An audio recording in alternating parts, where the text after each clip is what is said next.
Welcome, everybody. Thank you for joining MenorcaConsciousnessGroup and thirtweb.com. We've got a beautiful event ahead of us this evening. We've got the lovely Jennifer Rose from America with the topic of abiding in acceptance. Just like to say to everybody, lovely warm welcome. For those who are joining us, if you've got any comments or any questions, please put them into the chat, whether you're on YouTube or Facebook. We're live on different platforms at the minute. As we go through this change, we can clearly see we're entering phases after phases of different energies and frequencies and vibrations of a cosmic nature. We are clearly going through a cosmic change, a cosmic shift. It's not just exclusive to the F-plane. It's very apparent that it's a cosmic change. And our seven bodies, etc., the different frequencies of our higher self, as we refer to them, in conjunction with spiritual beings, cosmic beings, celestial beings, are all trying to move through this energy and adapt to the frequencies as they bring these changes about. And for many people, it can be difficult. We know this, especially if they're bombarded with lots of energies and lots of frequencies, and they're going through a very powerful change, to find that stillness within themselves, where they can abide in that sense of acceptance, that everything is what it is, and the change is taking place. And that acceptance gives us so much peace and tranquility, if you like. So it's amazing to welcome Jennifer Rose. I am really happy. I've been looking forward to this one. We're having some great live talks at the minute on Menorca Consciousness Group. Thank you all, everybody, for your very kind support. It's very humbling that you join us to listen and absorb maybe some of these beautiful spiritual teachings. We know the teachings belong to all of us. It's not exclusive to any one of us. And we really enjoy sharing them with you. So thank you once again for joining us on Menorca Consciousness Group. And now I'd like to really welcome our beautiful guest, this amazing light of energy, who is Jennifer Rose. So thank you so much. Jennifer. Hi, Colin. Hi, everybody. Thank you for having me. Colin, thank you. Thank you so much.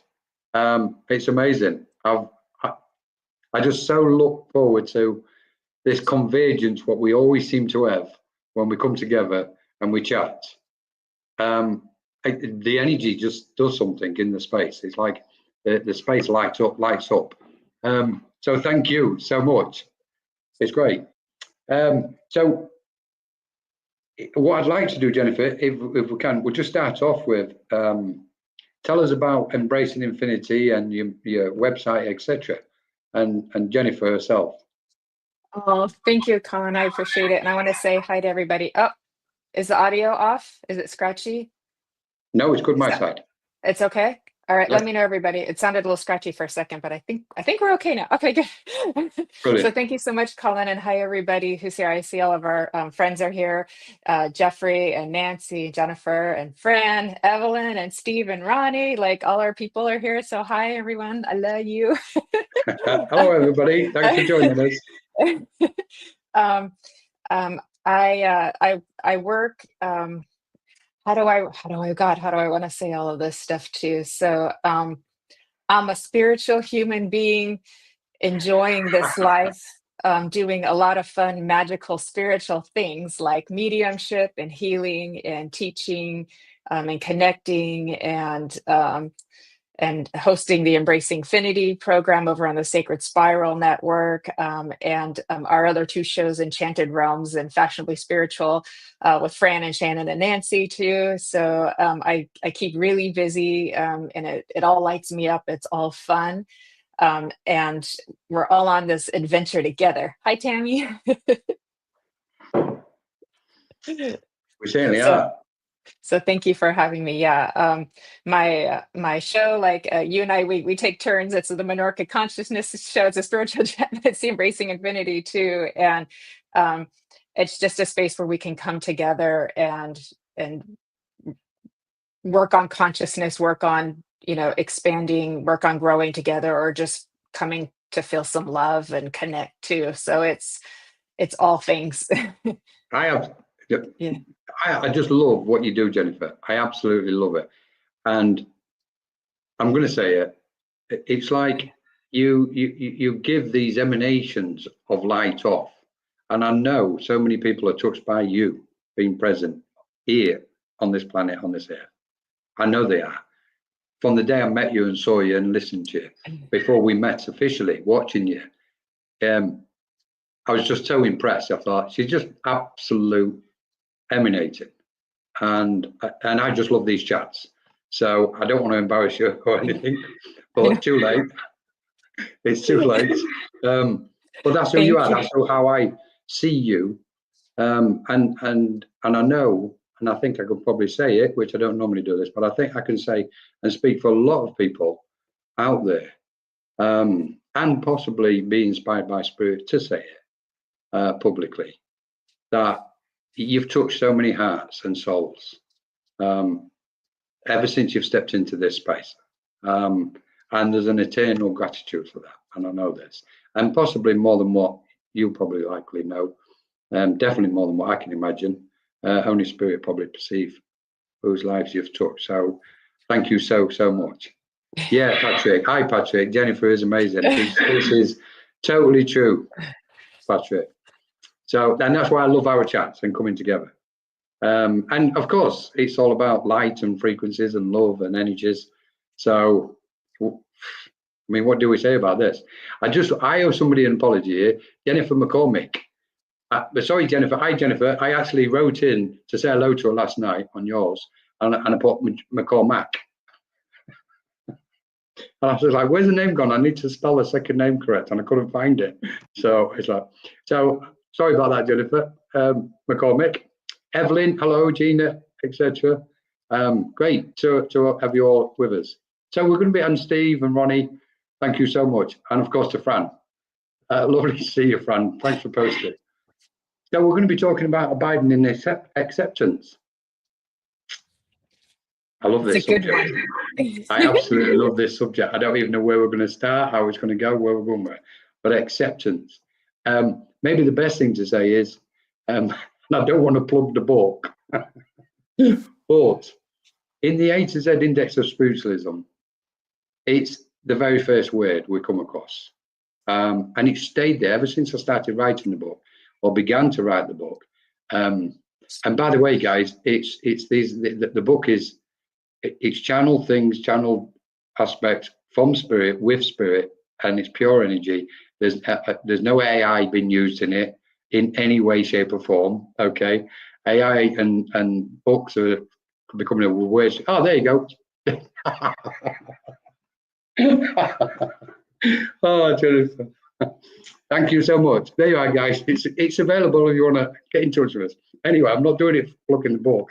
It's just, I wanted to say it's the first, acceptance is the first word in the book, because it means, it kind of symbolizes so many aspects on so many levels, not just in our ordinary lives or the life. It symbolizes, and it's so meaningful on so many levels when we're walking this spiritual path. It borders on almost inside. Sorry. That was a great chat. I'm going to say this. Sorry, that was an absolute beautiful chat last night, and talk what you had with Jennifer. It was like watching evolution moving as you two was talking. Hi, Michael. Thanks for joining us. So acceptance, where do we begin on the spiritual path journey, Jennifer? Because I often find when we step onto the path, one of the first things what we tend to think and say to ourselves is, why me? Why is this happening? What's happening? What am I supposed to do with this? And I think just in that one corner or one area, at the very beginning of the journey, the spiritual path, if we call it a path, if there is a path, acceptance is so valuable for anybody what's starting their path at the initial stages, because the sooner the mind can accept, can go into that mode of acceptance, that whatever is happening to them it's authentic and it's true and it's real. That really helps them to move forward, because I think a lot of people have this kind of concept where, well, is this true? Is it real? And they're not sure whether to accept what's happening to them. So I think at the beginning of the path, acceptance about who we are, and the path is, we are actually on the path, on the spiritual path, is good. It's probably a good place to start. What do you think? Yeah, that's a great place to start. And it reminds me of words like, allowing, surrendering, these kinds of words, so it's like there's a delicate balance of like what we actually feel like we can control in life and what we can't, and who we think is in charge. And so it's like when you start the spiritual path, you can feel like you're going mad because you're seeing things and hearing things and you think you're going crazy and all of that. And so it's like, and then so many things are going to start changing and transforming, your belief systems, how you see yourself, who you think you are. And I wish I could say it's easy, but it's not. And it just gets a little crazier as you go along, to be honest with you. Yeah. But that's okay too. But I think one of the hardest things for us to do as human beings is to realize that we can't control everything that happens. We can't control what other people do. We can't change our destiny, and that doesn't mean we're helpless. I do feel we can take responsibility for our evolution and our growth, but that also means humbling yourself to your higher self and to spirit also, and understand that you're connected and not separate. So I think it becomes easier to accept your story when you have understanding. And then when you also understand that you're not separate. And that's a tricky one. As you go through the deeper layers of transformation, you'll start to understand more that you're not separate beyond a logical mental level, because you'll experience that kind of breaking down of self feeling it separate. And even then, there's still more acceptance. It doesn't end. It doesn't. It's a great way of putting it, because especially with the connection to spiritual guides, and that sense, that mental sense or perception that it's a separate energy. When people talk about the veil, on the other side of the veil, for me there is no veil. It's a construct what we've created again, because we think it's something over there which is separate from ourselves. But I've got a point with spiritual guides which I want to drop in later on, if I may. And this at the beginning of the path, this, we've got to accept who we are, and those different layers. So I think when we start the path, the most closest aspects of us is where we start dealing with acceptance, even when it comes down to what we think is losing our friends and family, because we've got to go on with the path and we can't take them with us. And there's this not constant, but during that transition period, there's this aspect where some minds find it difficult because they want to take the family, they want to take the friends with them on this spiritual path, but they haven't had their event, they haven't had their awakening or their, whatever experience we've had ourselves. And we have to accept, or try to find a way of accepting, that it's happened to us. And when the time's right, it will happen to them. And that's okay. There's beauty in that.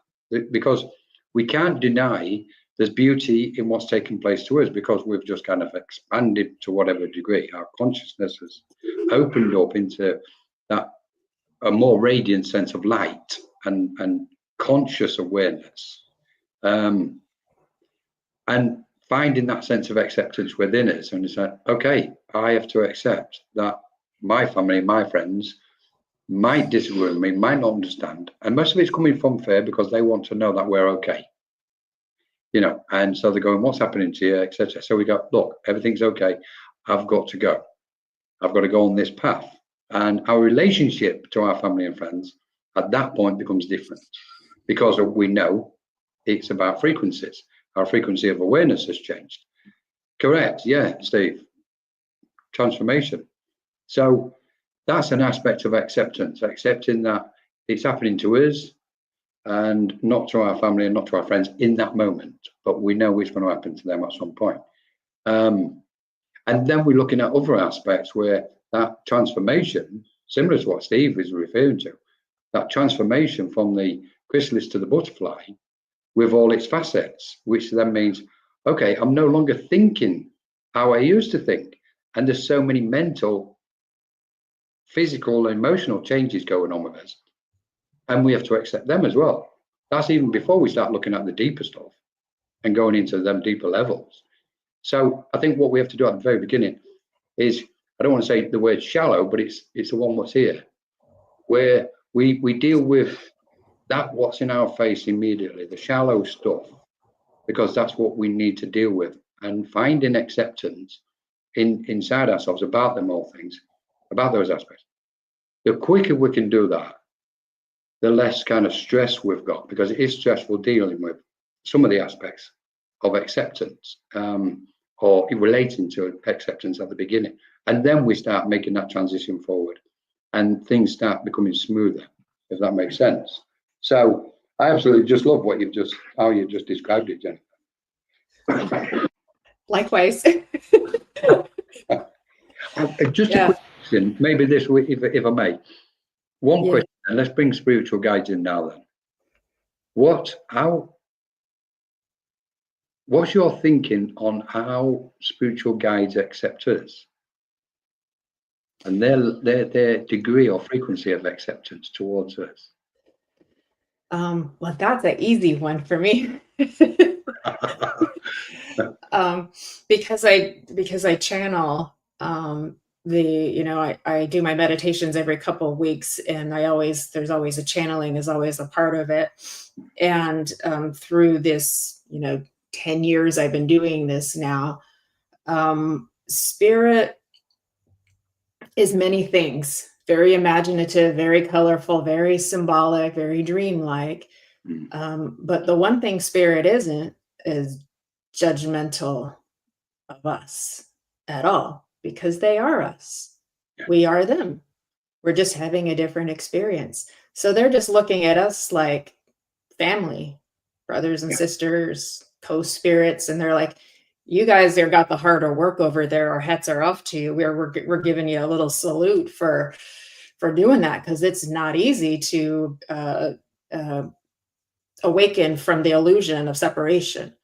It really isn't. It's still hard for me. I struggle with it still. I have good days and I have harder days, right? But the spirit world, our helpers, our loved ones, the angelic frequencies, they see us all precious and beautiful. Absolutely precious and beautiful. They don't see, because everything else is an illusion for experience, and it doesn't mean they don't have great compassion for suffering. That's a thing that they have compassion for, but they also understand the bigger picture behind it that we don't really get to see beyond. We get certain glimpses, but there's a lot more there too. And so I was in my dark night of the soul once, one of many, back about 8-9 years ago, and I was all curled up in a little ball like that, like in the cocoon, kind of like Stephen was talking about. And I had surrendered to the dark thoughts, because it's very common when you're the dark night of the soul to have repetitive dark thoughts, kind of intrusive things happening, because that subconscious is trying to get out, right? It's trying to clear. It's trying to clear and kind of purify itself. But when you're in that process, it feels real, and you're like, oh my God, what has happened? What are all these awful thoughts? I don't think these thoughts, you know what I mean? And they can be very negative towards the self, right? And so I had gotten to that point where I was just like, keep it coming, keep it coming. I don't care anymore. I don't care anymore. I don't care anymore. You know, and that's kind of how it is now. I'm like, yeah. Here it comes again. Okay. All right. Yeah. So, but in that point, I was newer in it, you know, and then when I surrendered to just allowing that to happen without any fight, without any resistance, it just automatically switched. And I love telling the story. I've told it before. And when it switched, I could clearly see the truth. And the truth was that I had been such a loving, beautiful person my whole life. And any little mistakes I might have made where I didn't say something perfectly or do something perfectly were insignificant compared to the amount of love that I had been and how much I had tried to be, you know, the best person I could be for everybody with what I knew and what I had. And it was such a beautiful thing. And I can tell you guys are feeling this with me. And then it switched again, and they showed me very clearly that each and every one of us is adored. We're precious, beautiful, perfect as we are right now, because they see us beyond the personality. These are all roles that we're playing, archetypal roles on stages. Someone's going to be a hero, someone's going to be a villain, someone's going to be the jokester, someone's going to be the mom, someone's going to be the dad, someone's going to be a neighbor, you know, all of this stuff, right? But beyond all that, we're spirit. And so our helpers, they don't judge us at all. Yeah, neither does the divine.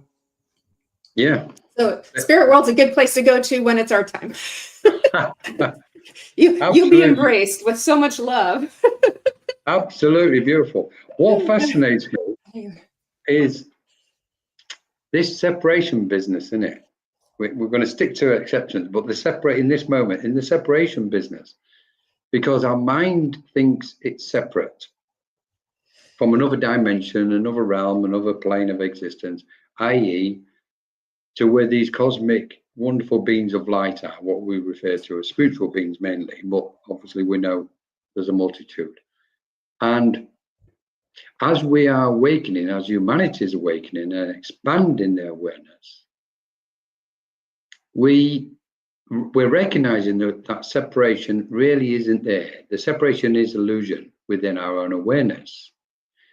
So the question then remains, if those wonderful beings of light on those multidimensional planes of existence accept us without judgment, criticism, or condemnation of any sort, and they have spontaneous sense of acceptance, and we're getting close to them, which means by implication we're getting close to that light of awareness similar to what they've got, then therefore it's telling us we too are beings with our light, which can abide in acceptance.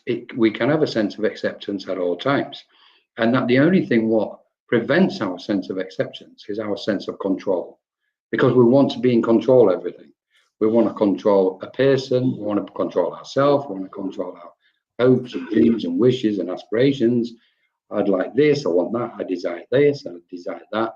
So this grasping mind, which seeks to control, is the complete opposite of acceptance. And we go, okay.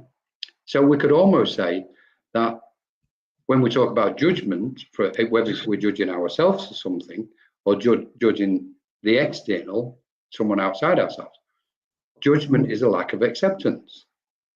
Because we're simply, if we've got a thought to judge ourselves, it means there's something about us we're not accepting. So we go, okay, I need to dissolve the sense of judgment, because it's blocking the path, it's blocking the light of acceptance within me from exuding to the surface, as in our conscious awareness in this present.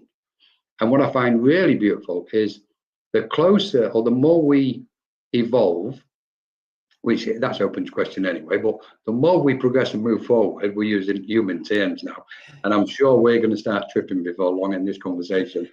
And we're going to, because we're going to lose sense of human language anyway, aren't we? So Yeah. in that sense of abiding in acceptance, I mean, we can look in a mirror. It's a good way to do it.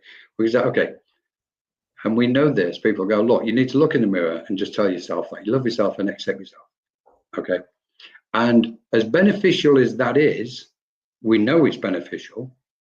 We know really the deep stuff we've got to go inside.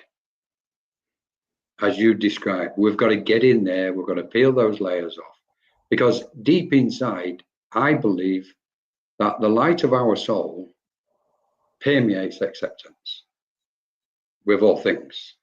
And in that is where we can then recognize that there is no separation, but there's a unity with spirit, because they don't, have any, exactly what you've said, any sense of judgment. They accept everything. And therefore, once we merge with them, we'll find that sense of acceptance within ourselves. So anyway, wow. Looks like it started. I know, here we go. We're gonna, just to let everybody know, it's okay. We'll take some questions very soon. We're just going to cover a couple of areas, and we love your questions. So please put your questions up, and we'll take some questions. So, question: why do we fail to accept things? Why do we fail to accept things? Sorry, I put you on the spot. No, it's a really good question. I do think it's kind of part of the process, because we have then the ability to come into that next state of being, which is the allowing. So we're kind of practicing the different polarities of the two: accepting, not accepting, allowing, not allowing, fighting, and there may be a time and a place to practice everything, because we live in this infinite state of perspective, right? And so I'm trying to take in everything you just said too, and the soul of us, or the higher self of us, is like, this is all great, this is all experience, it just is, right? It just is. That's acceptance, right? It can be hard on our minds, because we think if we accept it, then what about this? And what about this? And what about this? Okay, so that's, it's kind of like, there's different levels of acceptance, right? Yeah. And so we do know we're creative beings, and we want to create a beautiful life. But we've been told, or we've learned, perhaps it's meant to be, whichever way we want to perceive it, that a beautiful life looks like this or this or this. And then we have to reevaluate that too, right? So there's a whole lot of like moving parts to this too. And what our personality may think it wants may be different from what other parts of us want, right? Yeah. And what other parts of us maybe believe that, so our unconscious, our soul, our higher self may want to have experiences that we think are bad, because everything in front of us tells us, if that happens, if that happens to you, that's a bad thing, and you should feel bad about it. And now you're going to have to, all of this stuff happens, right? And whereas another part of us may be like, no, I want to have this experience because I want to have the learning and the growth from it. I want to have the transformation from it too. And so that's kind of like, what part of me, like, that's, we can feel like we're gaslighting ourselves a little bit too. Yeah. And then we've got belief systems that are telling us who we think we are, or how good we think we are. It's kind of a little bit about what we talked about yesterday with Suri. So I've come to see that most people are walking around thinking they're not good enough, they're not worthy enough, they're not lovable, because that's something that started probably at a very young age, when they had experiences where they didn't feel loved and accepted, and so that's many years of ingrained patterns that have to be kind of like over time wiggled out. And that's what we do have control over. We can make the decision to say, I accept that this is what I have in front of me, and I'm willing to do my part to help it transform into something better, right? But as soon as we go into fighting against what actually is showing up, then we go into the resistance, and there's just the pressure. Now, pressure is not necessarily bad. That's how diamonds are made. That's how, pearls get formed, right? Yeah. But so there's all these like little parts that and then there's these different levels of acceptance, from looking in the mirror and saying, I love you. And you're getting that kind of like that start. And then, like you said, you got to go deeper, and then you got to go even really deeper to where now you're just, the very enlightened beings of the world and of the past, would take anything in. They wouldn't fight against anything. They wouldn't feel like they needed to do any of this. So I may have gotten a little, but that was a great point, Jennifer. I totally agree with you, and Vivian made a point as well, which relates to what you were saying. Yeah. Society. Yeah. Thank you. It trains us to accept or not accept specific situations. And we know, without going too far into the system and society and the conditions on the planet, we know the immense influence they've had upon, I was liking it, what they've had upon our auric field, because they've transmitted signals which the auric field has been receptive to. And because we wasn't aware, and most people wasn't brought up thinking in terms of energy, wavelengths, frequencies, vibrations, and dimensions, etc., we've kind of absorbed the external, which the conditions of the external has reflected to us. And as receptive beings, we've received those signals, and that set the patterns and the conditions and the cycles which we go on. And then, of course, now everything's starting to be transformed and dissolved. So the system, in a way, has had a huge impact. We know that. The next question with it is, how do we then cope and determine and also relate to the energies what want to impress us with conditions, which I think you actually said really well. It's like, just bring it on. It's kind of knowing that we are these huge transformers of energy, alchemists, what people refer to as alchemists. Okay, so what we've done is we've kind of like crouched inwards with the pressure of the external. Now we're at the point of evolution where it's like, okay, let's just reverse this. Let's see how we're going to manage this energy, not just individually, but collectively as a species, and collectively as a, I don't know, galactic group of souls, or whatever we want to refer to. And thankfully, spiritual guides are saying, you transformers, just transform the energy.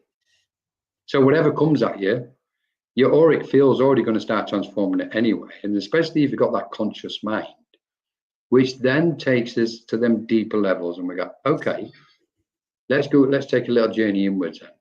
So we have the conscious mind, the present consciousness. We have the subconscious mind, and then, which we can say is the soul consciousness. And then we have what I refer to as a soul consciousness. So we've got, and in between, we've got lots of different vibrations of awareness, obviously. We haven't just got the three things, but I use them as a kind of example. So we say, okay, this is our conscious mind, what we're talking now. And we're moving between the frequencies. As soon as we start getting close to the subconscious mind, we know that's where a lot of aspects which we refuse to look at being stored. And it's all jumbled up. That's why we have nightmares and all confusing and mixed. And you go, what was all that about? It's because we throwing that many stuff in the scrapyard in our mind, in our subconscious mind. We know the soul now is shining. It's been turned up, so to speak. So it's pushing energy. It's pushing its light through the subconscious mind. It's starting to break everything up. It's fragmenting it. And as it gets fragmented, it comes into the conscious mind. So then we do, okay, where's acceptance in all this? I believe my understanding is the more we peel the layers back and the more we let go, the greater the radiance of acceptance ripens, so to speak. And it tells us something. The closer we can not just get to our soul as if it's somewhere else, somewhere over there, or somewhere, it's like, no, let's really, really get to the nitty-gritty here. Yeah, it always happens with me and you, Jennifer. Don't know what's going on. Let's get to the nitty-gritty. We are a soul. Yeah. The soul is not inside us. The soul is not outside us. It's not in our back pocket. It's not buried deep somewhere. We are the soul, what we're talking about, that we actually are. Now, the question remains is what attunement are we making to the essence and the light of our soul? And I think that's where the big question is, because I think that's where the separation comes. Because when we refer to the soul, it's like the soul, well, where is it? And the soul is sitting there going, this is it. And in this, you can abide in acceptance. And as things take place in our life, doesn't matter what it is. I mean, we'll use an example. So we've got the situation, what we refer to, taking place in the world, and the horrors and disasters, etc., what's taking place. How on earth can we find a mind of acceptance of all that? The caution is, if we don't find a sense of acceptance, we're going to be in turmoil, because it's constantly going to cause a disturbance to our mind. And that's not saying we shouldn't be bothered in any way. It's the complete opposite. But in that sense of abiding in acceptance with our soul and accepting this is the way evolution is playing at the moment. Because we can't pick, can we? We can't go, oh, I accept that. And we do, because depending on what the frequency of awareness is on any individual mind, they'll accept one person, but they won't accept another. Race comes into it, color, religion. Well, I accept that religion, but I don't accept that religion. Well, and from my point of view, I would just want to say, well, that's ridiculous, because you just, you kind of a few frequencies away from the light of your soul, get closer to your soul, and you're just going to accept them all, and I'm going to stop at that point, because I was like taking a journey. Yeah, no, you're so eloquent and so lovely how you speak to, and you break it down in such a beautiful way. And it's like I'm like trying to like capture the pieces so I can so I can like respond, so like what I loved about what you said, because it just like connected a dot for me too, is you're talking about like how when the unconscious is starting to become more conscious, it kind of fragments. And a lot of times we look at fragmenting as a bad thing. And it's like now we have to kind of like put it all back together again and come into wholeness. And anytime we're experiencing major life changes, major transformation, major traumas, things like that, you may find you get fragmented again. And now you're like, I'm this person, that person, that, you know what I mean? Now we're trying to put all the pieces back together and like come back into wholeness. But that's also emerging that's happened too, right? Emerging that's happened too. More acceptance, right? More acceptance of the confusion that causes people a lot of confusion when those things are happening. Who am I? So then we have to start asking some simple questions like, who is the one having this experience, right? Who is the one feeling this feeling? What part of me is this? Is this me, or is this part of me? And so we become and we identify with the different parts and with the different emotions and with the different feelings. We become identify it. So we think we are it, and that's me, until we shift again. And then it's another me. And it's another, you know what I mean? Right. And But that's the beauty of being human, is we're multidimensional. So Yes. when you realize that's the kind of game that we're playing, of being multidimensional, then you can have some fun with it. And then then you might have a teeny bit of control, because now you're kind of like, being a little bit of a free agent in the matrix here, right? So so there's all of that, right? And then you're talking about like the world and the global affairs. And this is where it gets really difficult, because we're all empathic here, and we have such tremendous amount of like compassion and empathy for suffering, right? And all we know is that a couple of things is that we can't change all of that. We can fight, we can protest, we can do all of that stuff. It's probably not going to make much of a difference, but what we can change is ourselves. The war that's inside of ourselves, can be reflected on the war that we see outside of ourselves. And there's a macro and a micro. So whatever we can do inside ourselves is going to have a big impact on the macro, on the collective consciousness. That's what we can do. We can learn to integrate and embrace our own darkness, and to understand that there is a purpose for things, and there's a connectivity to everything, and there somehow is beauty in everything too. And beauty, grace, compassion, and love, you can't kill, you can't destroy them. They'll just build themselves back up again. That's what they do. They just build themselves right back up again. And but the tower is as strong as you are. So those towers in your own reality are going to keep falling down, and they're going to keep falling down, and they're going to keep falling down until you stop resisting it. Totally. Yeah. Resistance, isn't it? Because resistance works against, is the opposite of acceptance. It's like somebody says something and we fail to accept it. Somebody does something, we fail to accept it. Whether it's a thought, a feeling, an action, whatever's going on, and all those different frequencies and variations of that spectrum of frequencies of each one of them, these are the multi-layers. And we go, okay, I can't control everything. And you mentioned the word surrender earlier. Like, okay, so I'm just gonna, can't you surrender in a way? It's just a form of acceptance. It's like saying, okay, I'm just going to accept it. And it's not surrendering as in we're being overpowered and disempowered by something. Acceptance is, there's a phenomenal beauty in pure acceptance. The mind is so peaceful. Love just permeates the space within and around us, all connected to acceptance.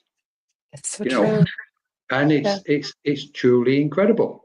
And when we kind of walk through life, and whatever comes crosses our path, or any environment we go in, and whatever our eyes are perceiving what's going on, and our senses are receptive to, acceptance of it all keeps our energy field stable. And in that is where we get what somebody referred to earlier with change. We accept that change is constant. We can open a book, we can write a book about change, we know this. But in its most purest form, change is constant. It's happening as we're speaking right now, on so many frequencies. So, and we have an acceptance about that. I just love this whole subject and topic. And I love the way, I nearly said I know for a fact, shouldn't say that, but I know very profoundly that those beings of light are glowing with a sense of acceptance, and they're trying to guide us into that center point within our soul and say, just accept, because from that point of acceptance, you can go into action. Your life is meaningful. You can change the world. You can change what's going on. And so there's this kind of broad spectrum of, we can say change, but the acceptance of change. And once we start stepping off the planet mentally, energetically, with our perception, we know then we can get this like a clearer I'll use the word clarity. We can gain clarity in acceptance. We can think clearer, and it's like, okay, this is the state of the world, but it's not just about the world.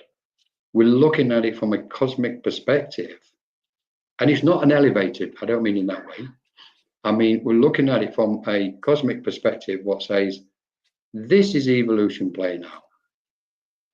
And we can actually accept it. We can't say 1 minute, well, I accept this about spirit and I accept this about the teachings. Well, that doesn't, but and go, I accept, and then so many other aspects will go, oh, no, I don't accept that. I don't accept that. Okay, there's a journey to that point of acceptance. And in that journey is the unfoldment, the unraveling, the revealing of different layers of acceptance.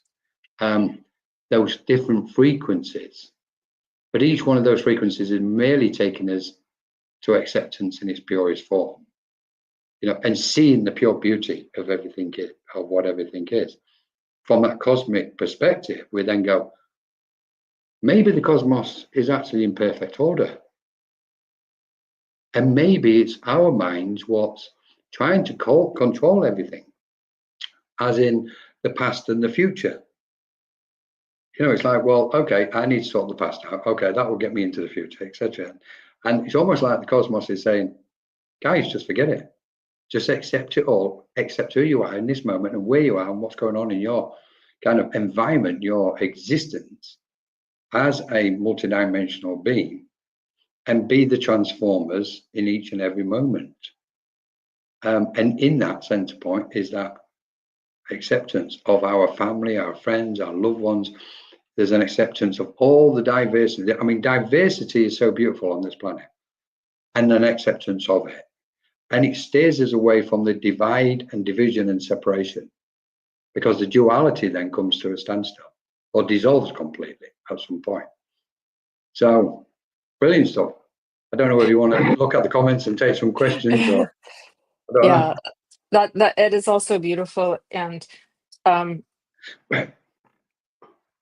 it's hard because I can feel the minds of, it's like some people are like, that sounds great, and some people are, but what about, and I totally get that, but I just want to say, like, if we look outdoors and we see beauty, it's infinite. Yeah. Beauty is infinite.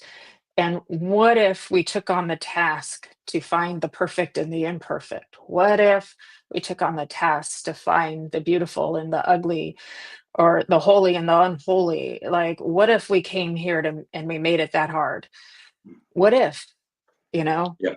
we may not know until we get there, but we suffer tremendously when we don't accept. And so that's the irony, is that when we actually come into a place of that stillness and stop going through that mental torture of everything that's going wrong, whether it's in your own life or in the world, those kinds of things, and just take a pause with that.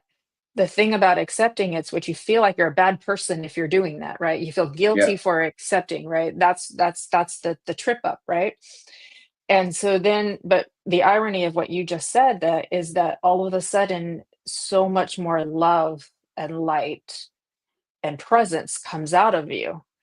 So then you're able to really hold the space, hold the light, be a constant love emanator, so to speak. And that is the irony of it. You wouldn't expect that to happen. You think, oh, if I do that, I'm just giving up. I'm just, I'm being, and so it's very tricky. It is a tricky thing, but I think we made it tricky. We are the collective. All of us are. We are the singularity that you've spoken of before. And then with the transformation of it. And so, like Suri was saying, spiritual gold, the alchemy. And there was another friend on here who was saying, what do I do if I'm feeling somebody else, right? So she's experienced being empathic, but she can't quite yet discern what's hers and what's not hers, right? That takes a little bit of time. So you start step by step by step. After a while, we may get to a point where it doesn't matter whose it is. It's just because if you know you can transmute anything, then you're like, it doesn't matter. You can just turn So it true. into more, just turn it into Yeah. more love. Now that takes some progress to get to, but you have to get to that mindset where you realize nothing can hurt me. I'm indestructible. I'm, and the indomitable spirit of you too. And that, so it's like, it takes some progress to get there, but then it's like, oh, that's happening. Somebody's thinking about me that way. Somebody's judging me. Somebody wants to hurt me. Somebody wants to do this or this or this. Okay. Okay. Yeah. And I'll just get, Yeah. Yeah. So but we read some absolutely yeah. beautiful. Yeah. Like, shall we read some? Let's do that. Isn't it a Yeah. miracle that our hearts beat all day and lungs give us oxygen, our kidneys and liver detoxifying our bodies, sources accepting our existence every single second? Yeah, it is. So when you Yeah. really start looking at the miracles, everything changes. Yeah. That heartbeat, that breath, that little cell, every little cell. So I think if you look for beauty, if you look for miracles, they're infinite. The Yeah. problems are not. Totally agree. Yeah. Thank you, Vivian. Thank you, Vivian. And Yeah. I love I love the praise, what you said about the praise of support for the world earlier. I caught that. Yeah. That's what we can do. We can say Yeah. prayers. That has energy. We can do charitable work. Those are good things that we can do, and then we involve other people in them, and how good that feels when you do that, right? It's And that's positive. yeah, it's Yeah. that meaningful, leading a meaningful life in a way. That's what it Yeah. is. I'm going to bring. Let's have a look. I'm curious about all the. And how you Now then. notice it's yours. Yeah, it can take a little bit of time, Anna Banana. I love your name, by the way, too. to It can take a little bit of time to make that discernment. The first step would be really to start learning your own energy. So learning to sit in the power, sit in stillness and meditation, because then you're going to experience your own energy, get to know your own self, your own feelings, talk to your emotions, talk to your thoughts. And then you'll begin to see, oh, wait, that just came in out of nowhere. That's probably somebody else's, if that makes sense. But we're all connected, and so the people that you're the closest to are probably going to be the people that you feel the most, and that's all okay. Yeah, Yeah. I agree. I hope it's Anna. How do you say two A's in one word like that? Anna, lovely to have you with us. Thank you so much. I love it. I agree with what Jennifer's just said. I would also say, Anna, the first thing, or one of the first things about experiencing energies is we must learn how to manage our energies. We've got to keep our tanks topped up at all times because we're constantly giving out energies. We are receptive beings, so you can imagine your auric field like a lot of. I always liken it to an optic fiber lamp with all the colourful lights at the end, the tips. Well, that's like our auric field. They're all them little tips are like receptors. So, and they feed frequencies back to our awareness from any environment we place ourselves within. And so we've got to be really cautious to what we're taking or allowing to come in. And then the question is their feelings and intentions. A level of detachment is required on this pathway in order to get, when I say a level of detachment on different levels, but also in order to protect or keep clear or keep your auric field relatively free, so to speak. And eventually what happens is what Jennifer, I agree with what Jennifer was saying. What happens, and you've said it as well, sometimes you can tell, sometimes you can't. That's just training the mind.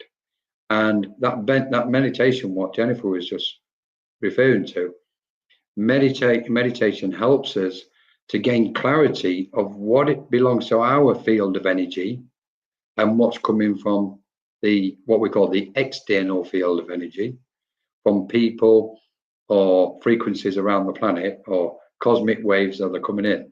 So it's a constant. This is why I always use the word equilibrium over balance. So because as soon as we think we're in balance, that thought we've had is put us straight out of balance again. So equilibrium is what we're kind of training our minds and our awareness to move with at all times. We're in a constant state of equilibrium. And because change is constant, then we're reading different energies and vibrations and frequencies constantly. But also ask your spiritual guides, let your spiritual guides guide you in that respect. Great question. Great. Well, Yeah, thank you, I love Lynn. that. I was thinking about Lynn actually, because she's put this what's this kaleidoscope thing? That's her new show over on the Sacred Spiral Network. Yes. Yeah, it's really beautiful because she works with the color ribbons. That was magical. So yeah, congratulations to you, Lynn. Yeah, Brilliant stuff. yeah. Steve, yeah, I've spotted this earlier. Jennifer, I know. the matrix and glitches in the matrix have been a talk on social media as well. Yeah. What's your thoughts on it? Don't ask me my thoughts on that one, Steve. You know, a lot of people look at the Matrix as a really bad thing, like it's just all programming from bad people, and I don't want to like disrespect that at all. I just want to give just an alternative viewpoint in case it might resonate for you, and if it doesn't, totally okay. Like, what if it is the matrix is the collective, it is what was sort of meant to happen or what we created together, the collective in itself, right? But we are in a sort of projection that we're existing in it's illusion, right? You know, it's real to a certain extent, it's experientially real, right? But it's kind of like this holographic projection, right? What I get concerned about is if we think like those people are controlling us and now we have to like fight against them, we're getting back into kind of duality and separation kind of thinking. So that's where I'm a little bit cautious about that too. But I mentioned it earlier because we can kind of be like Neo, you know, from the movie Neo in the Matrix, because he's awakened. If you look at it in a different sort of way, now he's awakened to himself, right? And then that now it's like, I know I'm an avatar, so now I can actually have a little bit more I can do with it. I can make this an adventure.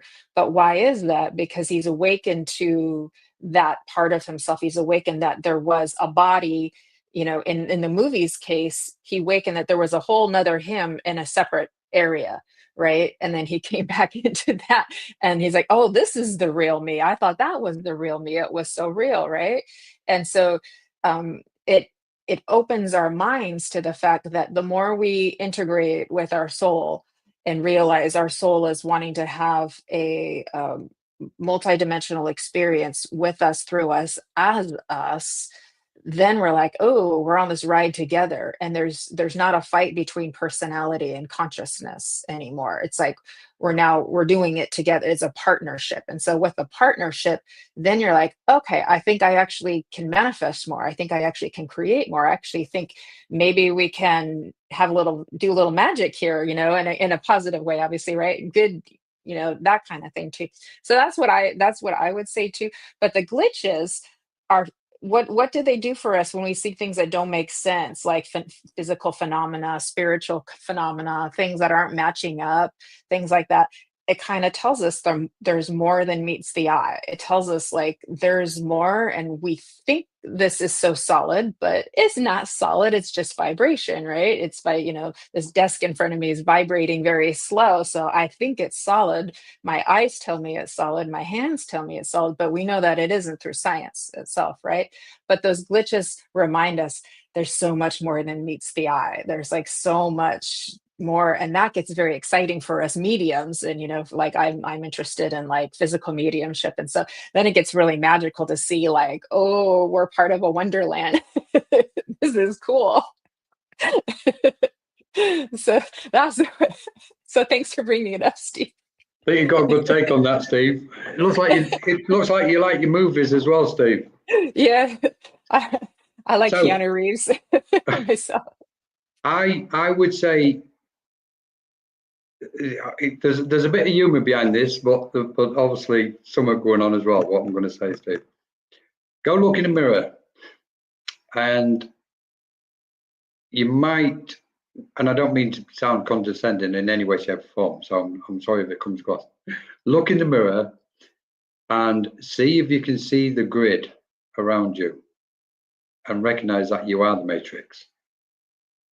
Because I think we are, like Jennifer said, exactly. We're the actual matrix, because we understand that Most things are made up of in a grid-like form, which is a matrix. It's a netting, so to speak. We know that we've. I'm just going to say it as it is.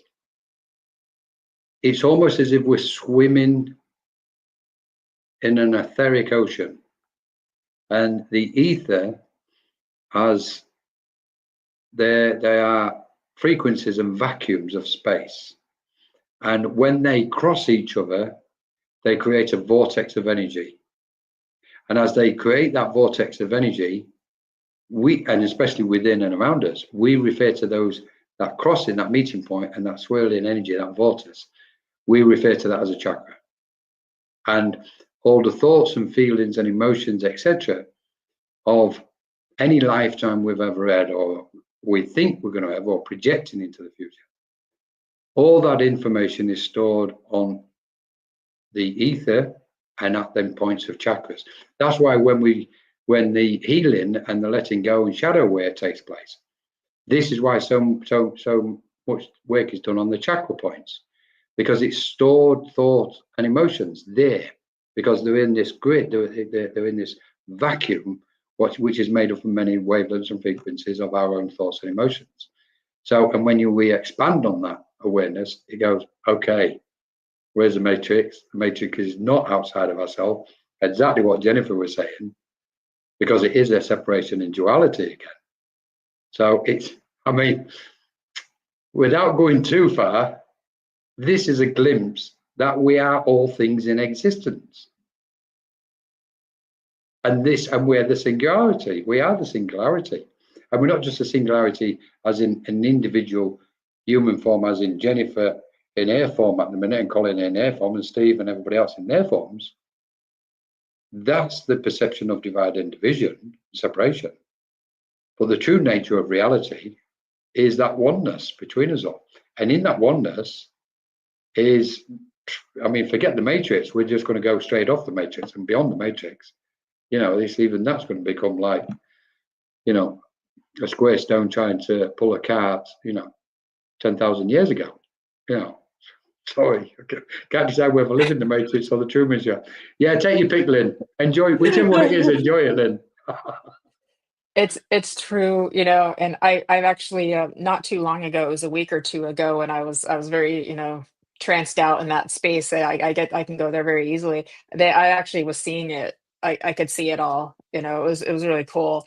But our own etheric layer right around our body, that kind of blue layer, is very much like a grid as well too. And so Yeah. it's like, and we think about, you know, we've got what the meridians and the nadis and the channels and those kinds of things. They show us that we are this energetic grid, and it's not separate from anything else. It just feels like it is, appears like it is, but we're so electromagnetic, right? The heart is electromagnetic, the Yeah. brain is electromagnetic, right? But we're actually in this, like you said, this one big giant web of consciousness too. That's nice. It gives us some spaciousness from the human stuff, which is just, oh yeah, right? It's just like, whoa. But the Truman Show part that Lynn was saying too is like, it's after a while when you've been on this journey, especially, it starts speeding up when you start having an awakening. The experiences that you're having start speeding up, and you're like, and your whole reality as you lived your life starts getting rearranged, and you're like, I don't have control over anything, you know. So you realize the free will thing is a little subjective, right? But it gets so bizarre after a while, you're like, this can't be real. It's just, it's too much of a cosmic joke for this to actually be that real. And then you just kind of, okay, God is one funny spiritual being, and we're all it. We really came here for the bizarre. I'm telling you, it's Alice in Wonderland on steroids sometimes. This is so true. Steve, we are energy. It just depends on if we're leaning towards toxic, it's poison. But if Yeah. we yin yang balance it, or we may have a better results, right? Yeah. I love that. That came to me earlier, Colin, today. Thank you, Stephen. Because with that yin yang, there's always that light and the dark and the dark and the light too. And it's like, when we can find the light and the dark, you know, when we can find the holy and the unholy, you know, the good and the bad, And then if we're looking at all light, can we see where all light could have something to teach us too, where then we're ignoring the dark and the beauty in it too? So we have to put that little dark spot in there too. So we're finding the balance, and we'll just travel in and out of it, right? We'll kind of travel in and out, but eventually you become to encompassing of the whole and just accepting all of it too. And the suppression of our light or our darkness, because we suppress our light too. We hold it back. We hold back our talents and our gifts and our magic because we think we'll be judged for it, or we think it's not useful, or whatever reasons we do that. When we hold that back, that creates so much exhaustion for the system. There's so much energy that it takes to push it all down. And so eventually you've got to find ways to bring it out and that are healthy for you. So if it's what you might consider dark stuff, obviously we don't go hurting people, we don't go breaking laws and rules and those kinds of things like that. We don't do that, but we find ways to accept the multidimensional reality that we came into. Yeah. Amazing stuff. Thanks, Steve. Brilliant stuff. And again, oops. Ooh, that's a good one, Vivian. Perception. It's I would say correct, with different reflections. Well, going back to that last point you made, Vivian, we all look the same, but our reality. What if there's 7 billion people on the planet? We're looking at 7 billion unique perceptions taking place. Each one of us is living in our own reality. So what appears to our mind is not the same what appears to everybody else's mind. There's a commonality where we associate with male, female, the physical earth, physical objects. There's a commonality. But if we were all to look at a table, we'd probably see different things about that table. If it was the same table, because our reality is appearing different to our mind, which leads us to somewhere.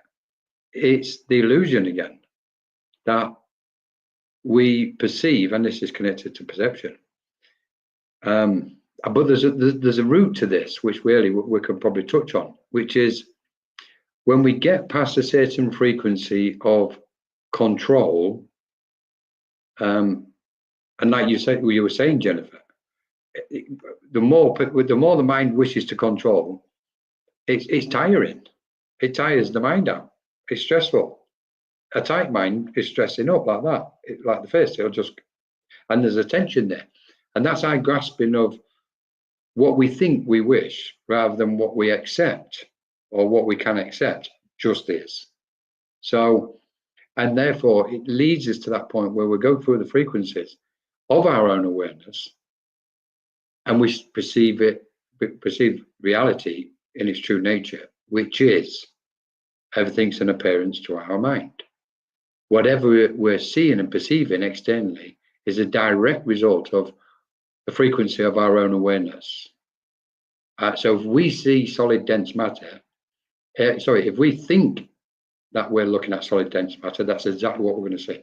If we think like a lot of mediums and psychics, if we perceive a spiritual being standing in front of us, that's the reality we're creating. So the acceptance of our mind is truly astronomical, because it takes us back to the many layers of our own awareness. And it's not so much that we move from one layer to another layer to another, and these are all frequencies, the same frequencies. This is the beauty of it. Each frequency is of a different vibration, and we know we're made up of a multitude of frequencies. Therefore, we're vibrating at different points of resonance. So we can say the love, as an example, the love we feel for one person is coming from a frequency of our awareness. But the love we might have for somebody else is of a different frequency of awareness. So there's 2 different frequencies. They're not the same frequency. And it's the same with acceptance, the different variations of acceptance. But the one, from my understanding, acceptance, which is at the core of our soul, is like that pure love. It's the purest frequency. And it's that what we're trying to kind of get to the point where we can abide in that sense, or that frequency, or that resonance of acceptance within our own soul. So I've just went back that way and I'll come back again, Jennifer. Sorry. I was like, No, it was great. I usually do this demonstration. Oh, yeah, I found a pen, a fun pen. oh, brilliant. A paintbrush pen is perfect, right? So if I look at this pen, I'm assuming everybody else sees the exact same pen that I see. I can't prove that, though. I just can't. And I think we're at 8 billion now. I think we're 8 billion people now. Like, there we go. That's a lot of ways of looking at it. And that's not even counting all the other all the other beings out there, right? Oh, you're muted, call. Yeah. Sorry. So, but yeah, so and that kind of is humbling too, and it's also opening because it makes us realize like where do we draw the line at judging anything, you know? So it's like it helps us to humble, and I do think our minds are so beautiful. Like I don't want Yeah. anybody to think they're doing it wrong. I don't want them, Yeah. them to take from this like, oh, I've been doing it wrong and now I got to do it this, you know. It's like no one's doing it wrong. It's that's more acceptance. Accept like this is how Correct. I'm doing it, and now you know it's just like, Yeah. oh, I feel like I should have done that differently. Then we accept that and we accept that. We just keep accepting and staying in that flow, and then over time, our ability to then manage the harder stuff becomes a Yeah. lot better. Yeah. So what a much smaller thing would have freaked me out a year ago, a 2 ago, a 3 ago than it would now, because Yeah. I've been doing the work and I keep transforming and I keep building and I keep getting stronger and I keep knowing more of who I am, right? And probably the best thing out of all of this is what you said, is just the love above all of these illusions, these beautiful multidimensional illusions, is just love. And Pure. all we got to do is just keep focusing on that. Yeah. Yeah. That's about as real as it gets. Thank you so much, Jennifer. Thank you. So I think we might be drawing. We can. I just wanted to see if there's any quotes from the book, just to give us any acceptance. Acceptance gives us a sense of liberation. I'm just gonna. I don't know why. Let's just go with it.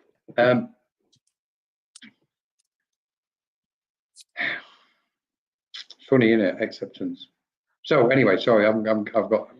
It's like if we don't accept, if we fail to accept, I think we're in trouble. We're constantly getting stressed. If we can find whatever level of acceptance we can about our journey, about our life, even we can put this one in about what we perceive is where we're at on our spiritual path and our spiritual development.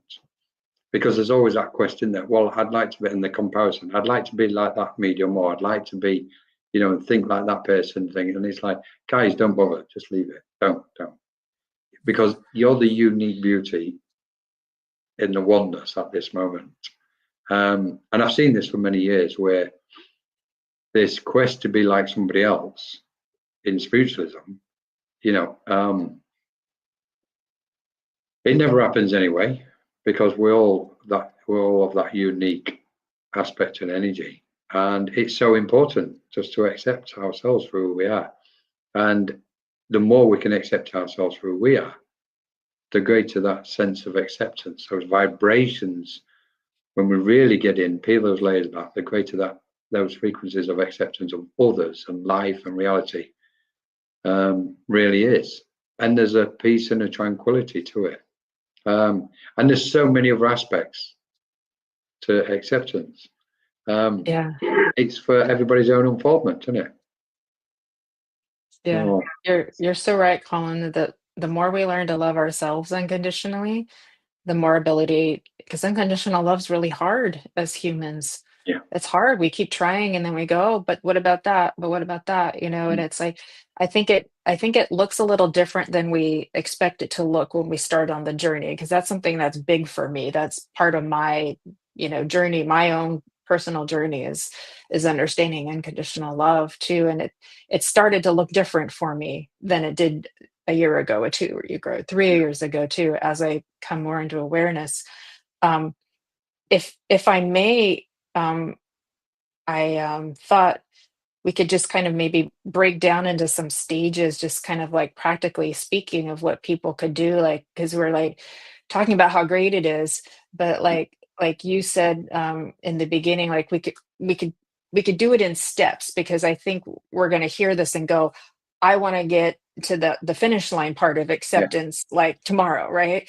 Yeah. And it takes a little bit of time. And so I can just speak from my own journey of what's helped me is like what you said, Colin. We could start with like the mirror work, like what Louise Hay taught many of us back in the day, to looking in the mirror and saying I love you, giving yourself compliments. To you can sing yourself a love song. To that will, oh God, that will bring tears to your eyes. If you take a love song and normally you want to think of somebody else when you're hearing a love song, you can sing it to yourself, right? Doing the inner child work is very helpful too. Trying not to judge your thoughts or your emotions, right? And so we'll progressively get better and better and better. And then over time, it's like, I accept that this is happening. I accept that that happened. I accept what will happen.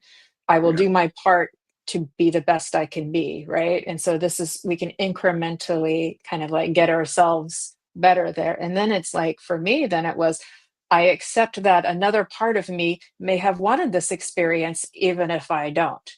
Another part of me may help create, so I want to love that part of me too, right? And so then I bring that into the play too. And then after a while, I'm starting to get to like where, like, I accept whatever is coming to me now. And instead of feeling like I have to do this or this or this, it's like, okay. And you kind of help teach me that too, like bring it to you versus just accepting that it's happening. That's still kind of out here, but like I can just welcome it. I can actually welcome it in. And that's like, now we're getting into radical acceptance. Like, and people are like, what? You want me to welcome that shit in over? Correct. I'm like, yeah, but if we are truly transmuters and transformers, and you've come to change your belief system to know who you really are, who you also are, then you can do that. But I would not have been able to do that before. Right. And so it's like, and now I'm like, okay. And my mind is already like, well, what's next? What's the next level?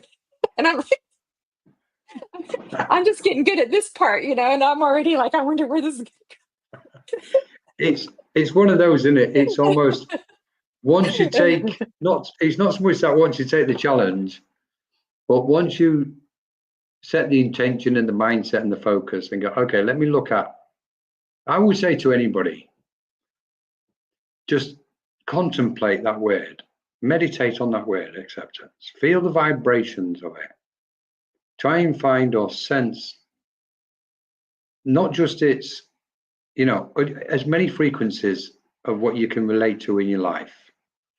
Most importantly, I would say be gentle with yourself while you're doing this. It's so important. Just be gentle with yourself, because so many minds on the planet are struggling with forgiveness at this moment for whatever's taking place in their life. And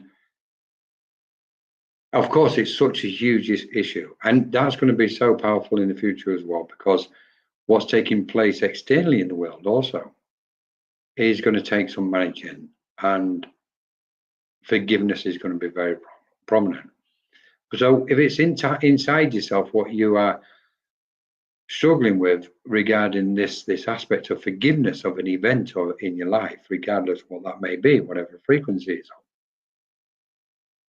step away from the thought of forgiveness and try and step into the thought of acceptance.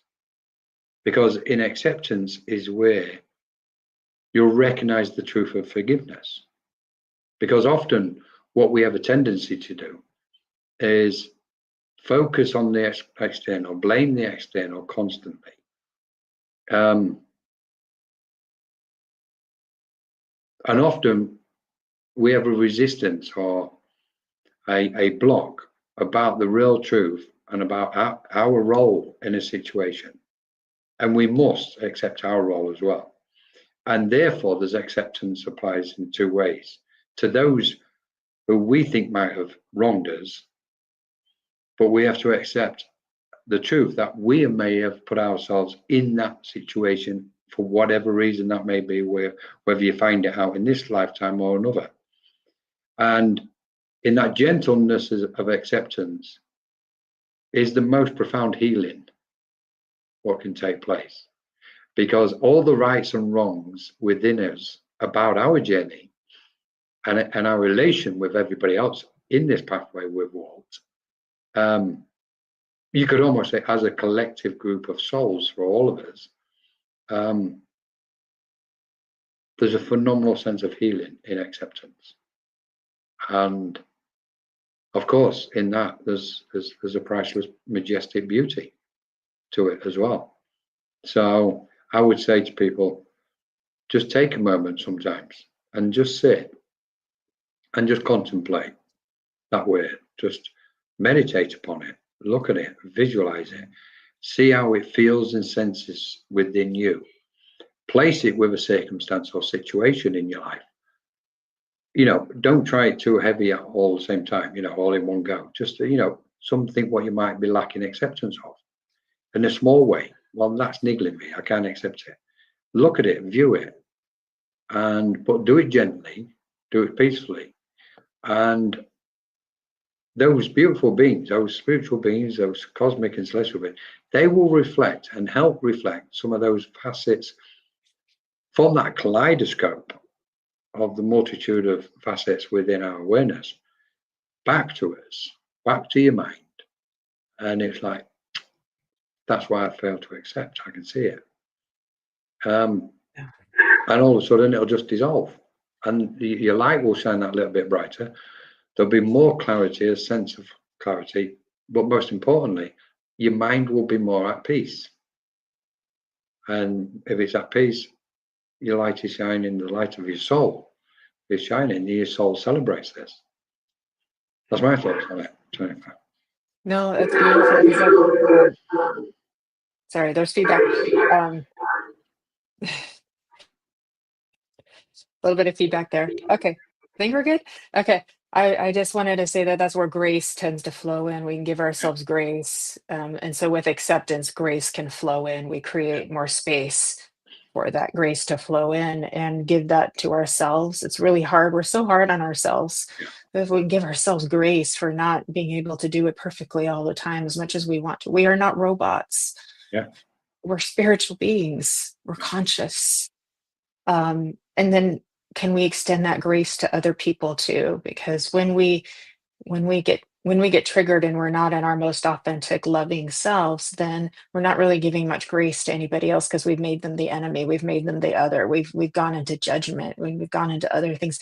Not wrong, just maybe not the best, right? Yeah. Maybe not the best. And over time, we develop the muscle to do things differently too, right? So grace is a beautiful gift to give to ourselves and to each other. And we're all doing it together. So that was just beautifully worded, Colin. Thank you. Amazing. Yeah. Thank you so much, Jennifer. Yeah. Thank you for an absolutely beautiful talk and session and filled with so much love and beauty and any You're my final friend. words? You're my friend, and thank you for being my friend and for all of the love that you are, and your beautiful partner Ava too. She's actually like doing all this behind the scenes work for us too. God bless her, Cheers. And thanks to Kelly for allowing us to stream on her pages too. And thanks to everybody who's been joining us and with us the whole time here. And thank you for all your comments and your energy and your love too. And I guess my final words is you're doing a really great job. You really are. You're doing a really great job. And just remember that you are love, and nothing can ever change that too. And it's all going to be okay. It's all going to be okay. And with acceptance, there flows in the grace. And like I like to say, Spirit told me a little while ago, I say it frequently, and they just say, Jennifer, just walk with grace. Those steps will take you far. So that's what I try to do from the time I get up to the time I go to bed. I may forget for a few minutes, but oh yeah, come back because it's in me. Yeah. Yeah. So I love you all so much. Thank you. This was a beautiful session that we got to share together. As always, thank you so much, Jennifer. So, thank you so much, and we love you too, Vivian. Lots. We love everybody. And whether you deny it or not, you're not going to escape it, guys. We do love each other. So forget trying not to. Wasting your energy. Just wasting your energy. So Jennifer, you can find you at Sacred Spiral there. You can find you at Jennifer Rose. Yeah. I'm at Mediumship. mediumjenniferrose.com. I've got Sunday service tomorrow if anyone wants to come for another love session. It's 10 a.m. Pacific, 6 in the UK. I've got Aidan Brock as our guest medium too. And I'm on the Sacred Spiral Network every Friday on Embracing Infinity. And I'm also once a month with Nancy for Fashionably Spiritual, and once a month with Shannon and Fran for messages from the enchanted realms, because everybody does love the fairies and the angels and the dragons. Oh my. So I never knew I'd have so much fun doing lives, but apparently I do. So that was not on my radar, but like I said, I love doing everything that I get to do. So I'm truly blessed. So I count my blessings all the time, and that makes the things that I wish were different not quite so hard, if that makes sense. Because it really helps when you just keep remembering how blessed you are. Challenges will always be there because that's part of the human condition experience that we're going to have. But count your blessings and you go, oh, okay, I got this, you got this. So amazing. I just love these times, sharing these spaces with you. Me I don't too, even like Colin. it. It's not even a space. It's like whatever it is, this reality, I suppose. So thank you so much, Jennifer. It's our little container of love that we've all created together, everybody who's here with us. Yeah. And let it permeate out across the world on this small point. So thank you so much, everybody. Just a couple of notices if you're still with us. I am going to plug this tonight. It's not often I do it. A to Z Index of Spiritualism. Jennifer's got a copy. Jennifer's looks a lot brighter than mine. She's looking after it more than I am mine. So also she's got a note. In this book is acceptance. That's the first word.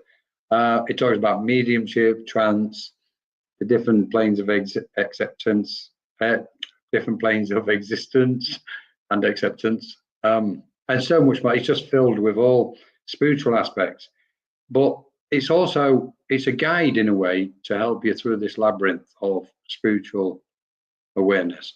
And it's got something else which I didn't realize at the beginning it was going to have. There's a lot of aspects where there's healing aspects in it, and letting go and self-help, because it obviously brings up the mind as well. And in order for us to get into that fourth and fifth dimension and beyond, we've got to clear everything and get into that realm of acceptance. Tomorrow evening, we have the lovely, wonderful Shanti, who will be leading the Temple of Isis, Portal of Remembrance. That's tomorrow. Really looking forward to that. Shanti is an absolute beautiful presenter of Egypt. If anybody's interested in Egypt, obviously, and her energy and light, absolutely amazing. We're just blessed to have you guys come onto these things. I don't know what's going on. So we're going to have the open circle, what we normally have on a Sunday. We're going to have that on Monday evening. And I'm just going to fire off a couple of bits because I need to, otherwise I'll get into trouble. Let's fire away because they're in front of me. So Monday is the open circle. On Wednesday, looking forward to this one also, we have Nico talking about his new book. I'm going to grill him about AI and what percentage is used on AI. So that should be fun. But I've already started reading it, and I've got to honestly say, I really like it. There's a flow to it. So well done, Nico. I'm looking forward to it. Next one, who else is there? Thursday, we've got Annie Fraser. She's going to take our full moon community. Join us for that. That's beautiful energy, absolutely beautiful energy. And it's not a community as in a clique. It's open to everybody. And she talks about the different phases of the moon, etc. We've got a demonstration on Friday with Matt and Kirsty Grogan. The following Tuesday, we've got a crystal grid session with Frances. She's going to come and show people how to create a crystal grid so you can set your intentions, etc., for your aspirations. New trance course starting, which will be a week of Wednesday. That'll be 7-week trance. We'll be tripping the light. It's trance and channeling, to be honest. We've got Emma Reed with Meta. Question and answer. Emma's absolutely beautiful mind. We've got a workshop and mediumship coming up, and then we've also got a demonstration with Pauline, Annie. Check us out. We're going to be so busy, everybody.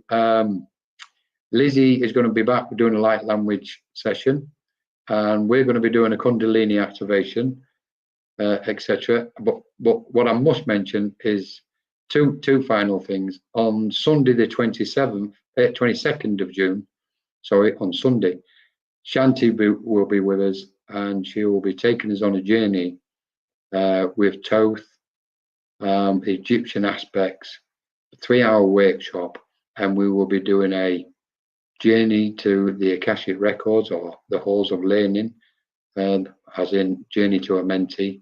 So that's going to be very, very special. I can feel the energy coming from here. And the last thing of next month in June, which is already set up, we'll be doing a letting go retreats on a Friday evening. Will be the introduction. Saturday and Sunday retreats sessions, and we literally create a beautiful space, and we step into that retreat mind on the Friday evening, and we stay in that kind of retreat awareness all the way through till we come out of it on the Sunday. Just beautiful energy. And that's all to do with letting go. It's a specific letting go process. I'll be guiding everybody in several sessions here.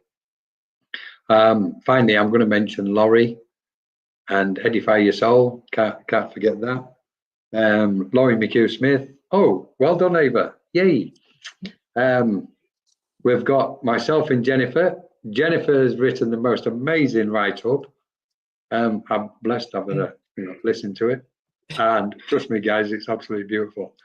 And this week's this next issue on Laurie is overcoming grief.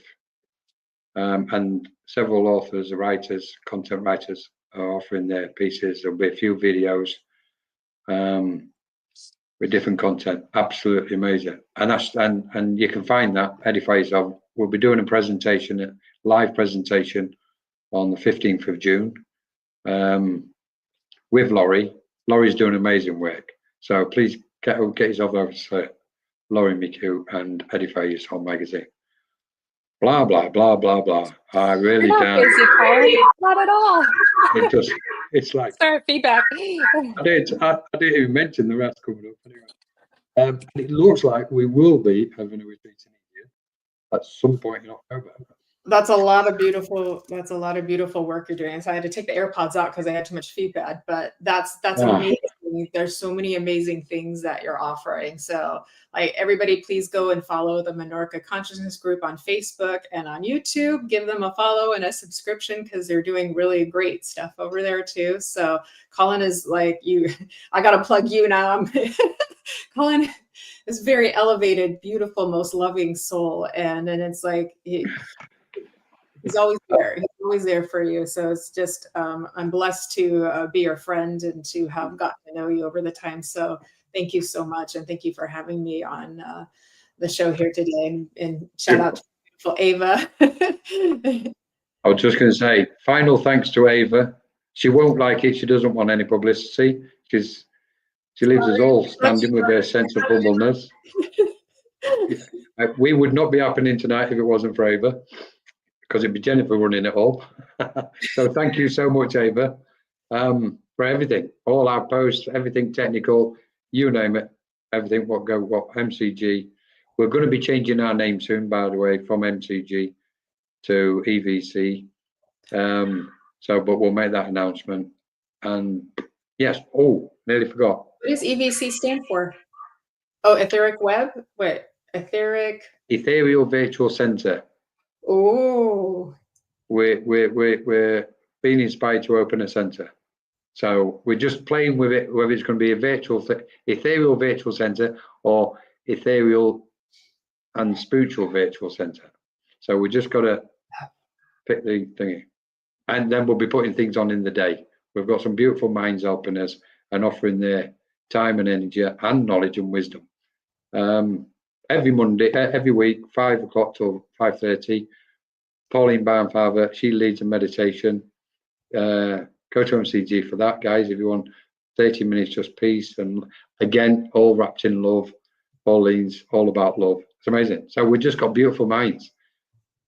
Jennifer, once again, thank you so much. Your light is absolutely amazing. Beautiful. Thank you, Colin. Thank you. Very grateful. Thank you, everybody. Great stuff. We'll see you all very soon. Thank you so much. Bye-bye.